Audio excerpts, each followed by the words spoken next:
Well, hello there, Virgo. This is Miss Joan of Miss Joan's Tarot on the Hill, and I'm programming these cards for you for the 6th to the 12th of November. All right?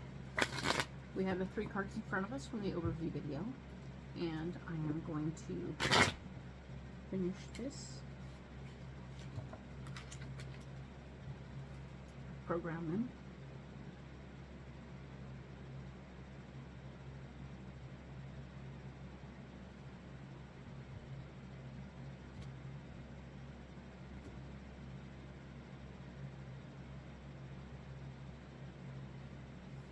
All right, let's go ahead and lay out some more cards and see what's going on here.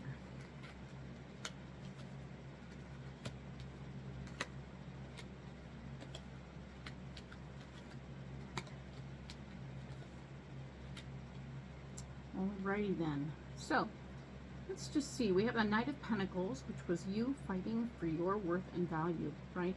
We want you to know your worth in this moment, and I've doubled it up. There's a Knight of Pentacles again, telling me, oh heck yeah, you are all about your worth and value. So I'm going to say that not only at work, but at home. You have 2 locations in your life where you need to fight for your worth, all right? And I want you to do that. I want you to saddle up and take care of that stuff and be all you can be, but also make sure that other people know you are what you are, and they should be damn grateful that you're there, right?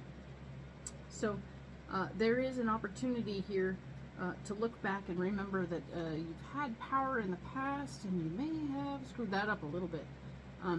So while you're fighting for your worth and value, being too airy about it, too pompous, too whatever, could be an issue. Because if you haven't, something that you did incorrectly, made a mistake, whatever it was, that comes up and is up for review, that mistake will become a much bigger deal, because of course anytime you've got someone puffing themselves up at the same time as they're dealing with mistakes, it's not so great timing. So pay attention to how you're handling that. I may have come in a little strong with the double whammy on that. It is your worth and value, but because you made a mistake, it looks like. And well, that's unfortunate, right? But who's perfect every day? Nobody's perfect every day. So make sure that they understand you are just a human being, and you still have worth and value even though you did make a mistake. So what? So honor that possibility for yourself, and try and mitigate their personal drama over this mistake. I think it'll help. All right. Now then, the Knight of Swords is here, saying that an area where you're blocked, right? We were talking about there being a bossy guy, somebody who wants to be all in charge of everything. It's going to stand in your way, and he's going to be like, "Meh, you made a mistake." I think that's who he is. He's that guy who's going to point out the mistake over and over again. Yucky. The 6 of Wands is here, saying that, yeah, there will be a feeling and a vibe and an interest in running away.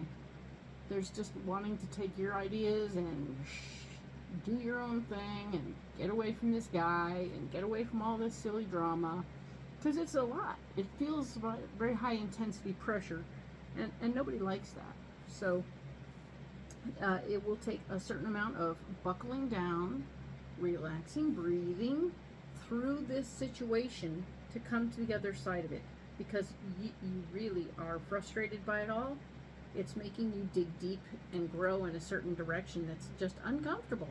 You're not as fond of this experience, and having to, I said, God damn it, I've been doing this for years, and now I gotta grow through something else. So you're disgruntled about that, and try and grow through it anyway, and or figure out whether or not you really need to. Do you really need to? So think it through and come to a new decision if you want to. All right. The solution is talking to a heart-based friend who can help you resolve your feelings of frustration over dealing with this guy, and it feels like there's some sort of boxes that weren't checked, and now you regret not having checked the boxes, and it's stupid though. It wasn't a big damn deal, but everyone's making a big damn deal about it, okay? So you have somebody who's going to be able to talk you off the ledge. This is a heart-based person, male energy person, who's going to be saying things to the effect of, you're all right, it's okay, no big deal, it's going to be okay. And it is. It will be okay. All right? As a result of this situation, though, you are going to be looking for options, and they are going to be presenting. So you have the Seven of Cups here telling me that you have new options about things that you want to do, or things that you can do. Things are just going to show up and say, hey, guess what? You don't got to do all that anymore if you don't want to. There's another way. And you'll be like, what? Oh my God. I could do something completely different. Huh. Go figure. And not deal with those people anymore. Wouldn't that be interesting? You have the Chariot. And the Chariot is here in your solution pile. Talking about movement, change, growth, physical movement. Could be a personal way of thinking that something is flipped for you and you're like, oh, there are options. This is wonderful news. Or it could be a change of location, like your home could change completely, or job could change completely. A lot of changes happening here. So Chariot represents change, and your capacity and your ability to do those things is exciting. So I'm very excited to see what you do, Virgo. Let's see how next week turns out. It might explain some stuff. However, this is really cool. I'm glad to see that there's major changes afoot, and it's exciting. All right, so hang in there, and we will talk next week about the 13th or the 19th. Thank you.